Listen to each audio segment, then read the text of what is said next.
Convalescence. Au réveil, je mets un temps infini à préparer mon petit déjeuner, puis je prends une décision. Quand ma jambe sera guérie, je profiterai de chacun des jours valides du reste de ma vie, en faisant descendre à ma conscience le fait que je n'ai mal nulle part, que mes 4 membres sont entiers et à leur place. Petit, quand je me rappelais les genoux, je me suis souvent promis de me féliciter de mon absence de plaie à l'avenir, quand cela irait mieux. Après la cicatrisation, j'oubliais. Dans mon carnet rempli de notes sur la vie que j'appelle le cahier à Miloche, nous noterons le A en hommage à Aimé, je consigne les fruits de mes observations. Le cerveau pense à la guérison et au bien-être qu'elle engendrera, dans le seul but de mettre la douleur en arrière-plan, de la pousser de force dans les oubliettes de l'esprit, à côté des monticules des souvenirs refoulés. La sénilité est une réaction du même ressort. Accablé par la multiplicité des maux et des nuisances infligées au corps par l'usure de l'âge, le cerveau arrive à saturation. Pour éviter le surmenage ou pire encore l'ennui perpétuel, il se déconnecte régulièrement, se mettant progressivement dans l'état qui sera le sien après la guérison définitive de toutes les blessures. La tête devient laxiste, le corps aussi. Tous deux survivent mollement entre 2 siestes, de plus en plus rapprochées et prolongées. Sur ces déclarations définitives, j'achève mon déjeuner en fermant mon cahier, pensif, avant d'organiser ma journée. Ce soir, Aimé ouvre sa boutique à mon attention. Si je ne m'y rends pas, il va à coup sûr s'inquiéter. Je n'ai jamais manqué nos rendez-vous du 3e soir de la semaine, sauf les soirs de pluie battante ou de chute de neige. J'irai donc. Il conviendra seulement que je parte au plus tôt, le voyage en béquille risquant d'être un brin plus incommode qu'en bicyclette.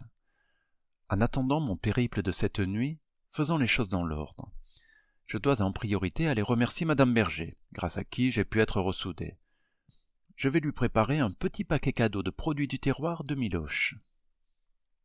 À cet effet, je me rends dans ma basse-cour de poche, où mes poules m'accueillent avec effusion, mortes de faim. Après une brève conversation avec elles, au cours de laquelle je leur donne de mes nouvelles, leur faisant part de mes états d'âme qu'elles accueillent en dodelinant du chef, je m'apprête à récolter les fruits de leurs entrailles. Malgré mes ennuis passagers, mes poules pondent toujours à ras de terre, la compassion ne semblant pas faire partie de leur palette d'émotions. Pour attraper les œufs posés sur le sol, je me livre à des contorsions d'un comique de répétition digne des meilleurs films de Buster Keaton. Après un tas d'essais infructueux, je me pose pour réfléchir. Je me rends à l'atelier, où je déniche un tabouret qui me permet de récolter, jambe gauche tendue, les œufs généreusement offerts à moi par mes amis les poules. Me relevant avec peine, je complète laborieusement mon panier de légumes divers, pommes de terre, carottes, courgettes. Aux amoureux du jardin qui s'étonneront sans doute que je puisse récolter des courgettes toute l'année, sachons que j'ai mis au point grâce à un peu d'imagination des plans me permettant de récolter ces fruits de courge allongés et savoureux de manière perpétuelle. Au printemps, elles poussent gentiment, d'un orange très clair, tendre et frais. À l'été, gorgées de soleil, je les consomme rouges vives, sanguines et espagnoles. À l'automne, elles prennent la couleur et la saveur qu'on leur connaît depuis la nuit des temps, car j'ai décidé que la saison pleine des courgettes se situerait en octobre. Tandis qu'en hiver, elles trônent royalement sur le sol gelé, protégées d'un duvet confortable, que j'ôte par simple frottement du bout des doigts, pour consommer ce fruit de couleur bleue, frit ou bouilli, voire cru, en sorbet. Mon panier est à présent garni de comestibles divers aux couleurs assorties. Je décore le tout d'un brin de persil artistiquement déposé sur le sommet, et nous nous dirigeons, mes cannes anglaises et moi, vers le domicile de mes voisins. À reculons, je le confesse, mais il serait incorrect de ne pas manifester quelque gratitude en tel cas. Il faut parfois serrer les mâchoires pour affronter le danger de face. Madame Berger ouvre la porte et s'enquiert de ma santé sans tarder. Elle a l'air sincèrement désolée pour moi quand je lui confirme le diagnostic qu'elle avait établi d'un coup d'œil, puis quand je lui rapporte la durée de convalescence prescrite par le médecin. Elle me demande si l'on m'a marqué un long arrêt de travail, avant de rougir en s'excusant. Gênée, elle détourne la conversation en parlant sans trêve, me remerciant avec chaleur pour le panier, rajoutant que ce n'était pas la peine, que... S'ensuivent quelques échanges codés d'amabilités diverses, clôturés par un « Jean-Luc, tu viens une minute ?» Excusez-le, Il est devant son match. Là-dessus, prenant le pas sur les commentaires enflammés du journaliste sportif dans le lointain, je perçois le crissement des mules de M. Berger qui traînent sur le parquet, au risque de le rayer de façon irréversible. J'ignore si le sport télévisé produit un effet cathartique sur la personne de mon voisin, mais il semble littéralement vidé par sa contemplation footballistique. Son « bonjour » est à l'unisson de sa poignée de main, en guimauve. Je crois que la physionomie changeante de son visage est en train de m'indiquer qu'il me sourirait si c'était dans ses cordes. « Regarde ce que M. Miloche nous a apporté !» s'enthousiasme pour deux sa femme. « Super, des légumes. C'est bien, c'est bien. » Après un bref silence pendant lequel chaque élément du couple avale ses lèvres en scrutant quelques détails inexplorés du paillasson, M. Berger nous fausse compagnie. Bon, j'y retourne, moi, et je crois entendre le stade l'encourager d'un « Jean-Luc, Jean-Luc, Jean-Luc !» Moi aussi je vais vous laisser, Madame Berger. Au revoir, et merci pour tout. Si vous avez besoin d'aide... ne vous inquiétez pas, je suis habitué à faire les choses seul. Je serai un ours à béquilles maintenant. Mais ce n'est pas éternel. Je vous remercie pour votre proposition.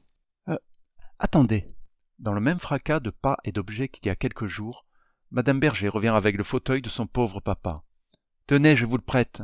Vous me le rendrez quand ça ira mieux. Après un refus de politesse, j'accepte avec plaisir l'offre de ma voisine. Je ne supporte pas l'idée de me passer de rouler pendant plusieurs semaines. Elle m'installe sur le fauteuil, me rend les béquilles, me souhaite une bonne journée et un bon rétablissement. Nous nous remercions mutuellement, je roule sur le terrain qui sépare nos deux maisons et je franchis l'allée centrale de mon havre de paix. Je m'enferme quelque temps dans mon salon, j'ai besoin de repos. On sait que je n'ai pas l'habitude de converser avec des inconnus, et cette action extraordinaire provoque toujours chez moi une fatigue terrible. Les mots sortent avec peine quand c'est à moi de m'exprimer. Lorsque je prends le rôle de l'écouteur, je ressens une forte gêne. En effet, ne sachant jamais si je dois fixer mon interlocuteur dans les yeux, la bouche ou baisser la tête, si je dois acquiescer fréquemment ou produire des sons affirmatifs ou négatifs, je mélange tous ces signes accompagnateurs du dialogue, rouages muets du langage, dans une soupe mal agencée et imprécise qui se manifeste, j'en suis sûr, sous la forme de tics nerveux. Il ressort de ce jeu de ping-pong conversationnel une lassitude extrême. Si les yogis hindous s'évertuent à produire des respirations longues pour coller à leur croyance selon laquelle tout homme a reçu à la naissance un nombre précis d'inspiration et d'expiration qui, une fois atteint, amène à l'état de mort, moi, Miloche, j'ai hérité d'un nombre restreint de paroles à dire et à entendre. Comme j'aime le marbre, les vélos, mes poules, mes livres, mon jardin et mes Danka et Lolek, je voudrais rester encore quelque temps sur la terre. Je suis donc forcé d'être économe de paroles et d'écoute. N'allons pas croire qu'il s'agit là d'une excuse. Dans mon nouvel état, je vaque à mes occupations habituelles avec lenteur et maladresse, respirant bien à fond pour ne pas m'énerver. Je dois m'y faire. Je trouve une solution pour chaque chose, ce qui me prend certes plus de temps, mais présente l'avantage de me donner à réfléchir différemment. Chacune de mes actions est précédée d'un raisonnement adapté, si bien qu'au lieu de subir mon handicap, je tente de le transformer en une occasion de voir la vie sous un autre angle.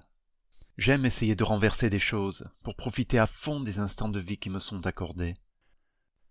Mais essayer est le bon mot, car vers la fin de l'après-midi, je suis déjà complètement découragé. Le premier jour de mon retour d'hôpital est un échec, je suis bien obligé de me rendre à l'évidence. En arrosant le jardin, je roule sur les jeunes pousses de carottes.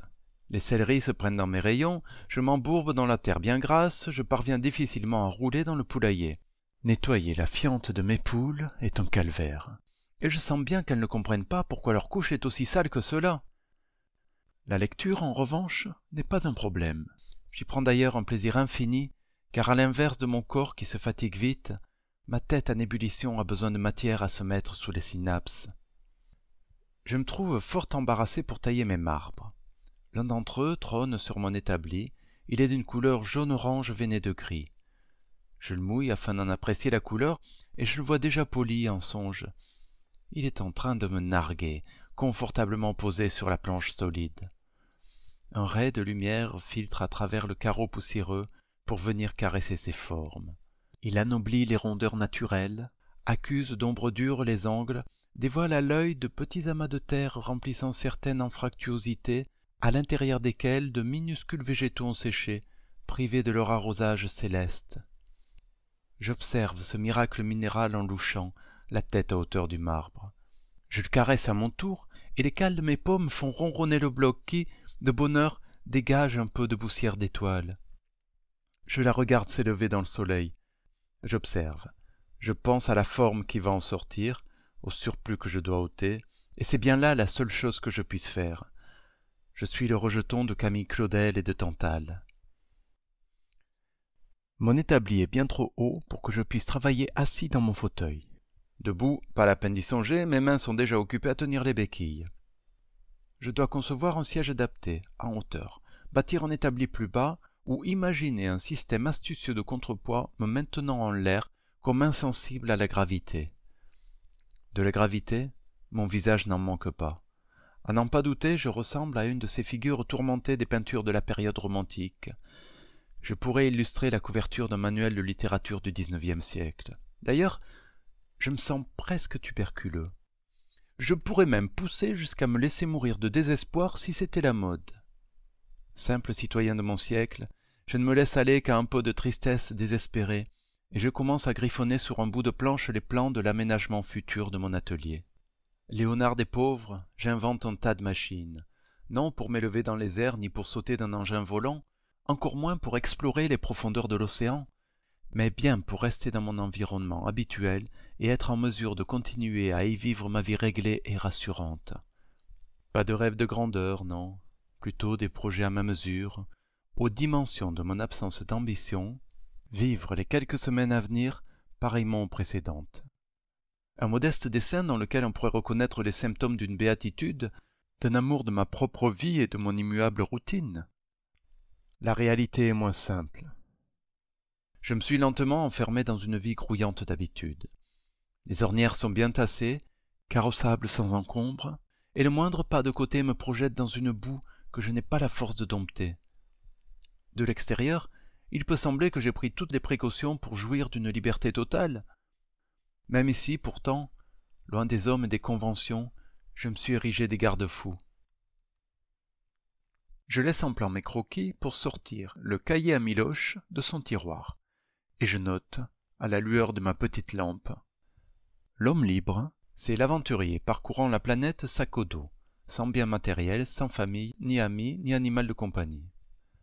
L'homme libre est un cérébral qui peut se priver complètement de la compagnie des siens pour se contenter d'un paysage, fût-il minable ou exigu.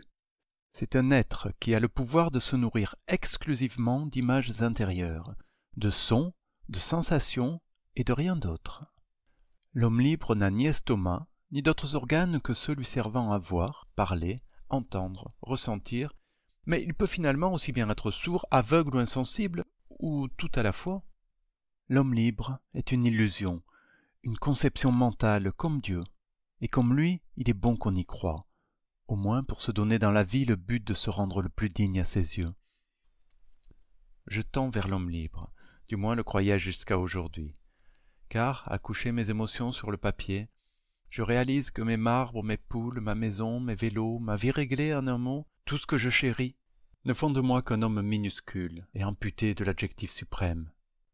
Si, me projetant dans un avenir hypothétique d'une liberté sans bornes, je m'imagine au prix d'efforts pouvoir me séparer de tout, mes marbres reviennent toujours au galop.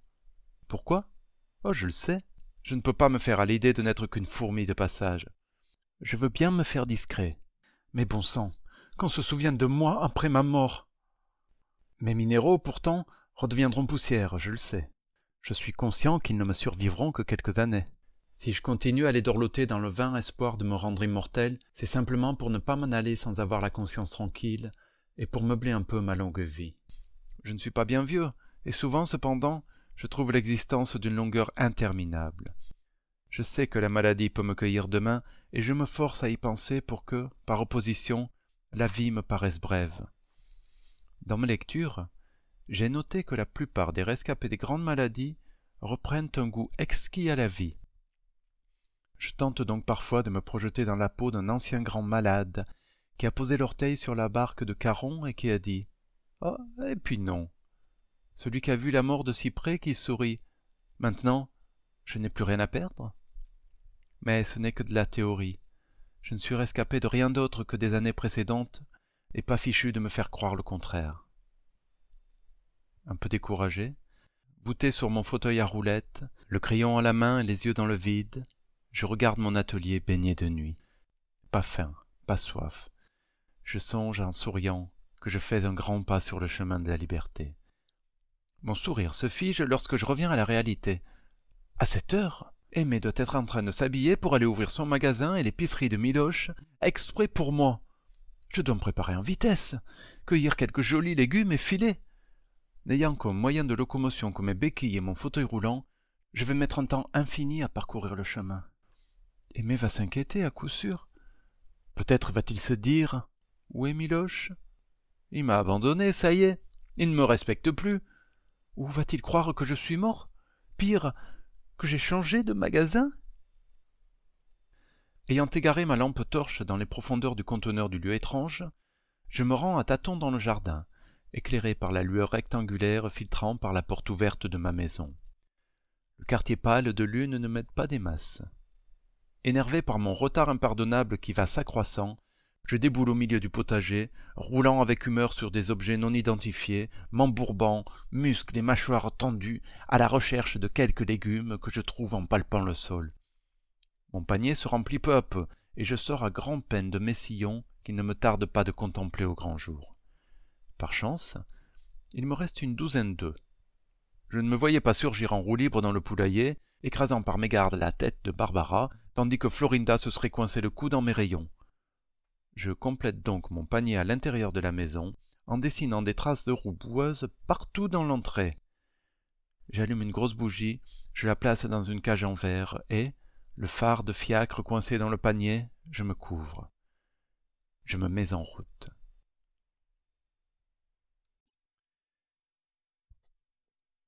Une odyssée en fauteuil. Que l'air est frais ce soir, que son souffle mentholé me fait du bien aux joues.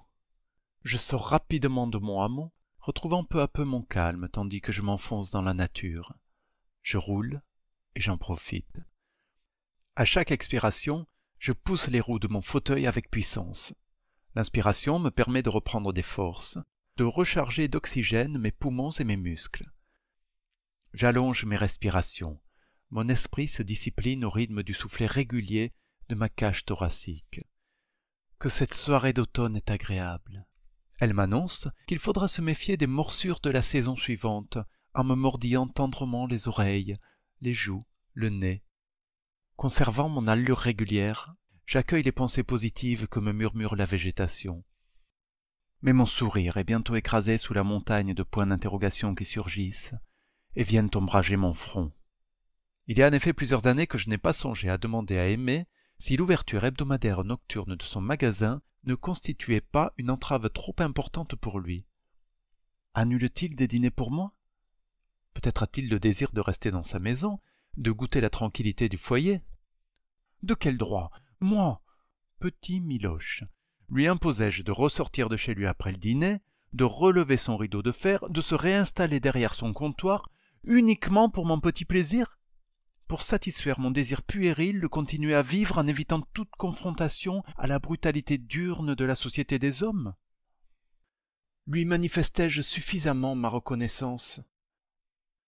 Je dois lui en parler ce soir, à celui que j'appelle mon père adoptif et adopté. Je suis un fils bien égoïste, comme tous les fils du reste. J'ai appris ça dans les livres. Les enfants sont une source inépuisable d'ingratitude, se déversant de façon continuelle sur leurs parents, qui, parés de leur ciré jaune de patience et d'habitude, essuient la tempête avec des sourires de géniteurs. Mais ce sourire disparaît parfois quand les parents se rebellent. « Fils, nous ne sommes pas que des producteurs de spermatozoïdes et d'ovules. Nous n'avons pas été créés dans le but de te préparer à manger, laver tes caleçons, subir ta mauvaise humeur et fermer notre bouche.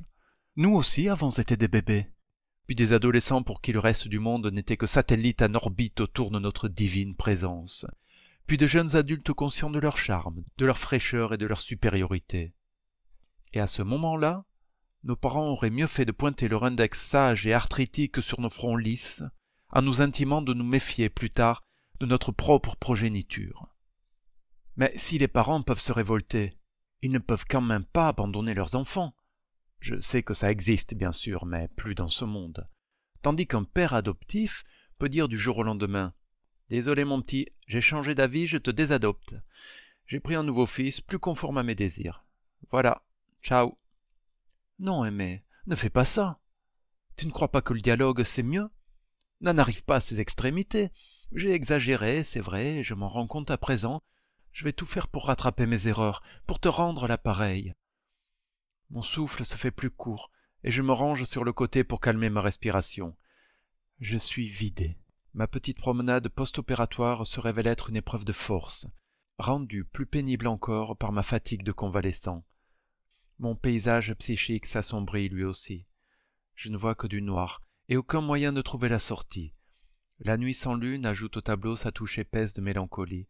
Elle semble maintenir sous une chape grasse le flot de mes émotions les plus cafardeuses. Tout rampe en moi. Je voudrais disparaître sur le champ, mais je sais depuis longtemps que ce n'est pas si simple que cela. Seul sur mon fauteuil au milieu de la nature, la mine inquiète au centre d'un halo de chandelle, je prends du recul sur moi-même. Je suis un des plus noirs tableaux de Rembrandt. Quand je reprends ma route, car il le faut bien, mes bras et mes épaules sont là, épuisés par le centre moteur qui n'a désormais plus aucune envie de continuer à jouer son rôle. Je suis en rase campagne. Les lignes blanches à demi effacées se distinguent à peine dans le court faisceau lumineux. Mon fauteuil roulant n'est pas équipé de dynamo, je me demande bien pourquoi. Par chance, je connais la route. Que chemin est long! J'ai encore le temps de repenser à Aimé. J'en suis sûr à présent, il veut m'abandonner. Depuis longtemps. Pourquoi alors ne m'en a-t-il jamais parlé? Au fil des années, j'ai fini par penser que c'était un homme bon, honnête, et voilà qu'il me lâche sans prévenir. Je me suis pourtant méfié au début, car je suis extrêmement soupçonneux. Pas de nature, comme j'ai eu tendance à le penser. Qui peut venir au monde avec des soupçons? C'est juste que mon optimisme naïf des débuts m'a souvent fait tomber lourdement de ma branche. Petit, je pensais l'homme d'un naturel aimable et attentionné. Quelle stupidité! J'en ai subi des revers, des déceptions, j'en ai vécu des situations ridicules. Mon armure était en papier crépon. Je me retrouve aujourd'hui, à cause d'elle, farci de cicatrices. Oh, je l'ai brûlée, ma cuirasse, et avec elle ma naïveté, puis ma prévenance et ma gentillesse innée sont allées la rejoindre sur le bûcher. J'ai enterré toutes les cendres sous une abondante couche de méfiance, un épais vernis d'absence et d'invisibilité.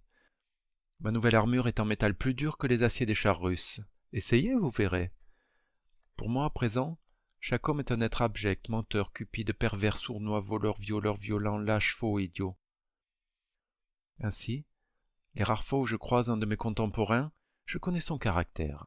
Il ne peut plus me surprendre. Quand, sur ma route, s'en présente un à qui la nature a refusé d'appliquer un de ses adjectifs, il y a parfois des anomalies, je ne peux qu'être surpris de façon positive.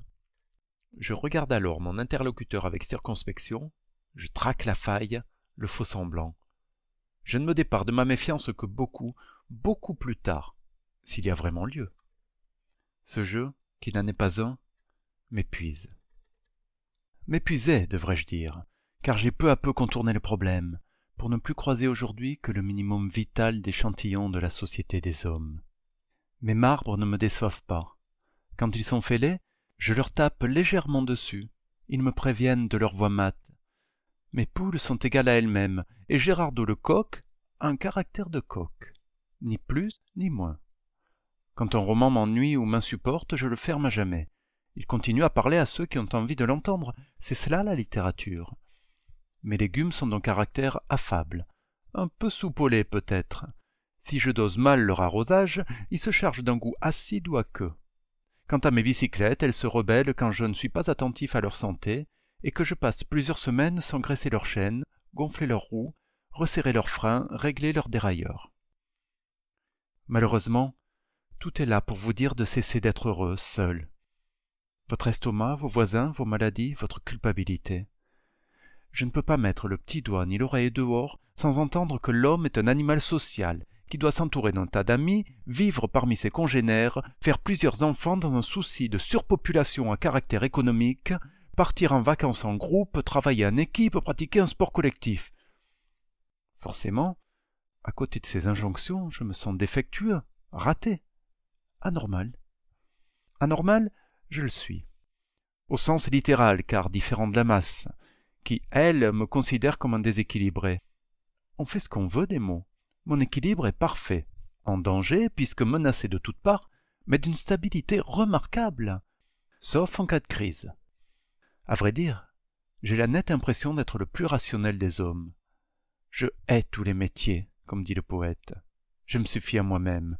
Je tourne dans mon petit monde, tranquillement, non en rond comme on voudrait me le faire penser, mais en suivant des lignes droites, des obliques, des courbes plus ou moins gracieuses, des pauses. La prochaine étape, c'est de m'aimer. Pour l'instant, je suis seul avec un homme parfaitement imparfait qui m'accompagne au long de mes voyages intérieurs. Je connais ce compagnon de route, ses défauts, ses failles, ses déformations. Je les accepte parfois comme constitutives de son être. Que les suiveurs serviles du dehors me laissent avec mes imperfections. J'ignorerai leur manque d'imagination. Je ne demande qu'une chose. Rester en dehors de ma sphère. Respecter la limite de confidentialité. Laissez-moi tranquille. Rendez-moi l'appareil en un mot. Je regrette de ne pas avoir pris mon cahier. Ça m'aurait soulagé d'y consigner tout ça. Mais je commence à distinguer dans le lointain les lumières de la ville. J'arrive bientôt dans les rues vides d'une population qui dort ou sommeille devant son poste de télévision. Je distingue des éclairs bleutés derrière les fenêtres. Je suis à bout. J'arrive enfin en vue de la roue qui file. Aimé, devant son magasin, tête une cigarette en profitant de la douceur de l'été indien. Il se tourne vers moi, l'air absent. Me reconnaissant, il exhale un nuage allongé de fumée. « Miloche ? Mais qu'est-ce qui t'est arrivé ?»« Bonsoir, Aimé. Je me suis cassé la jambe. »« Oh là là ! Et comment t'as fait ça ? Comment t'es venu de chez toi ? Pas en fauteuil roulant quand même. »« Si, je me suis dit qu'en béquille, je n'arriverai pas assez vite. Je suis désolé, mais je suis en retard. Tu ne m'en veux pas trop ? » ?»« Ouais, t'es fou, quoi. Je m'inquiétais, ouais. Allez, rentre vite, je vais te donner à boire. »« Aimé ? » ?»« Oui, Miloche ? Tu ne vas pas m'abandonner, toi aussi ? » ?»« Bien sûr que non, Miloche. Pourquoi tu dis ça ? » ?»« Je ne sais pas. J'ai l'impression. » Ici, je me mets à expulser les larmes qui tentaient d'éjecter mes globes oculaires depuis longtemps, et je sanglote fort en tendant les mains, fragile enfant qui veut qu'on le prenne dans les bras. À travers des torrents, je distingue le visage bouleversé d'Aimé. Il jette sa cigarette en se baissant pour m'étreindre maladroitement et me consoler par des paroles apaisantes. « T'es fatigué, Miloche. Viens avec moi. » Nous rentrons. Aimé m'aide à passer la marche. Pendant que j'essuie mes larmes en m'excusant, mon père adoptif à l'œil brillant de malice et d'humidité me regarde presque en face et me dit « Je vais te préparer un petit remontant. » Se tournant, il disparaît dans la petite pièce attenante. J'ai le temps de le voir de dos, soulever ses lunettes pour essuyer ses yeux d'un rapide mouvement de la main. Quand on connaît ses amis, on décode les moindres gestes. Je suis rassuré. Il m'aime encore un peu. Lorsqu'il revient quelques minutes plus tard, 2 tasses fumantes à la main, je me suis recomposé un visage. Mes yeux sont secs, je vais déjà mieux.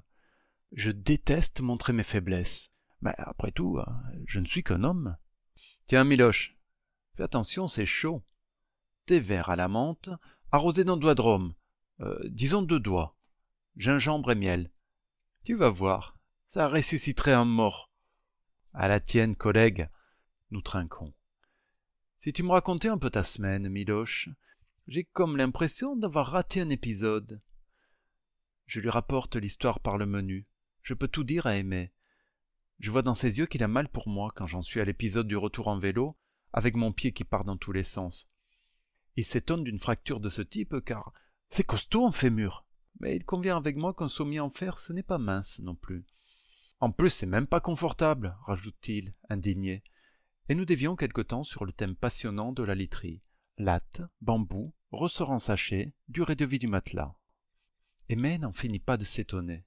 Moi, Miloche, j'ai réussi à passer plusieurs nuits hors de ma maison. Comble d'extravagance, je suis allé de moi-même parler à mes voisins. J'étais obligé. J'ai longtemps hésité, mais c'était la seule solution. C'est ma voisine qui m'a prêté le fauteuil. Elle est étrange. Il semble... Il semble qu'elle ait un bon fond. Tu vois que le monde extérieur n'est pas toujours si effrayant que ça. Je n'ai pas dit ça, Aimé. Ma voisine, c'est l'inconnu, et en cela, elle est aussi effrayante que les autres. Mais on dirait qu'il y a des failles dans son caractère monstrueux d'être vivant. Moi qui te croyais un peu guéri. Enfin, rassure-toi, c'est comme ça que je t'aime. Merci, Aimé. Tu es aussi très important pour moi. Nous sourions tous les deux en regardant notre tasse, gênés par ce court échange sincère, un de ces dialogues semblables à une véritable épopée, un record olympique pour les mâles que nous sommes. Des mots justes, et pour cela bien plus épuisants qu'une semaine de travail à la mine.